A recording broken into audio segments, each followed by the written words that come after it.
այդման ձևեր կլինեն, կարծում եմ ժամանակը ցույց կտա։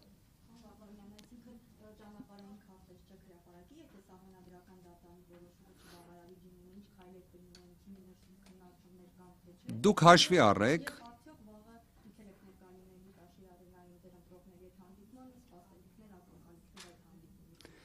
ճիշտն ասած, ես վաղը ժամը 11-ին լինելու եմ Սահմանադրական դատարանում, քանի որ ներկայացուցիչ եմ հանդես գալիս Ուժեղ Հայաստան կուսակցությունների դաշինքի, հետևաբար մեր հայրենակիցներից ներողություն եմ խնդրում, որ լինելու եմ Սահմանադրական դատարանում, կարծում եմ նաև հնդածս մի շարք հարցերի պատասխաններ կտրվեն։ Ես առնվազն այսօր ցանկանում էի մի քանի շեշտադրումները ներկայացնել այն զանգվածային կազմակերպված ընտրախախտումների վերաբերյալ, որոնք տեղի են ունեցել փետրվարի 7-ից մինչև հունիսի 7-ը, այնուհետև հունիսի 7-ից մինչև 14-ը։ Իսկապես կարծում եմ նաև սա կարևոր առիթ է ընդգծելու համար, որ այս բոլոր հանգամանքները ներկայացվելու են նաև Սահմանադրական դատարանում եւ դուք կտեսնեք, որ դրա վերաբերյալ բովանդակային որևէ հակափաստարկ դուք չեք տեսնելու։ Ի վերջո նաև սա առիթ էր բոլորին ցույց տալու, որ այդքան խոսվեց ընտրական ենթադրյալ հանցանքների մասին, բայց դրա թիվը,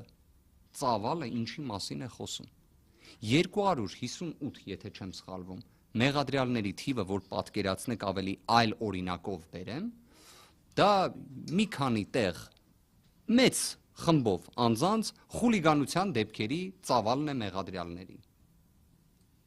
Դուք խոսում եք, դուք ասելով ձեր մասին չեմ ասում, որոշ անձանց մասին եմ ասում, որ իբրև 500,000-ից ավելի քվե ստացած ընդդիմադիր ուժերը լեգիտիմության խնդիր ունեն, այսինքն լեգիտիմության դեֆիցիտի մեջ կներեք ամբողջությամբ խարսխված ուժը, որը ընտրությունների ամբողջ գործընթացի ընթացքում ատելության խոսք է տարածել, վարչական ռեսուրս է չարաշահել, կենսաթոշակը մեր հայրենակիցների չի բարձրացրել 2024 թվականին կամ 25 թվականին, այլ դա անում է արդեն ընտրական գործընթացի փուլում, ու այդ ամեն ինչի պայմաններում մի հատ էլ հենց քվեարկության օրը գան վստահված անձանց ընտրական տեղամասից տանեն, դրան նախորդող օրերին շտաբերի պատասխանատուներին ձերբակալեն, կալանքի տանեն, ամբողջական այս վախի մթնոլորտը ստեղծեն, ու մի հատ էլ կասկածի տակ դնեն իրենց դեմ արտահայտվող քաղաքացիների քվեները։ Ախր եկեք օրինակ իրավիճակը պատկերացնենք այս վարչական ռեսուրսը, այս հակակոռուպցիոն կոմիտեի ձայնագրությունները, որ եթե Հովակիմյան Վահագի գրությանը մի քիչ հարգանքով վերաբերվեին, հակակոռուպցիոն կոմիտեն պետք է չհրապարակեր որևէ կուսակցության անվանում։ Որևէ կուսակցության անվանում չպետք է հրապարակեր։ Հələ պատկերացրեք, դա դնենք մի կողմ, ինչ պատկերեր լինելու, եկեք այդ 100,000 անհասկանալի ձայների մասով էլ հիմա բոլոր դեպքերում չաշխատող անձնագրեր են, 17,000 գաղտնի ձևով քվեարկողներ են, հələ դա էլ թող չլիներ։ Մի հատ այդ ժամանակ տեսնեինք էլի այս ընտրությունների ընթացքը, հնդածս։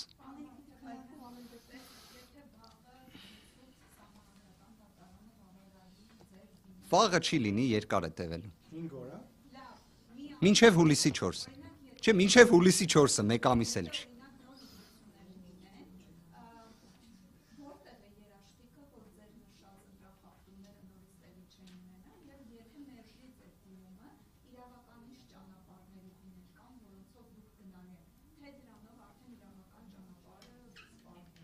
Ընտրությունների արդյունքների վերաբերյալ ես սա իսկապես ցավով եմ ասում, դիմումում մենք վկայակոչել ենք նաև Եվրոպական դատարանի վճիռներ, որոնք որոշակի իմաստով վերաբերում են այնպիսի ընտրախախտումների, որոնք տեղի են ունեցել հարևան երկրում։ Որ պատկերացնեք, օրինակ Եվրոպական դատարանի հիմնական խախտումները, որոնք արձանագրվում են,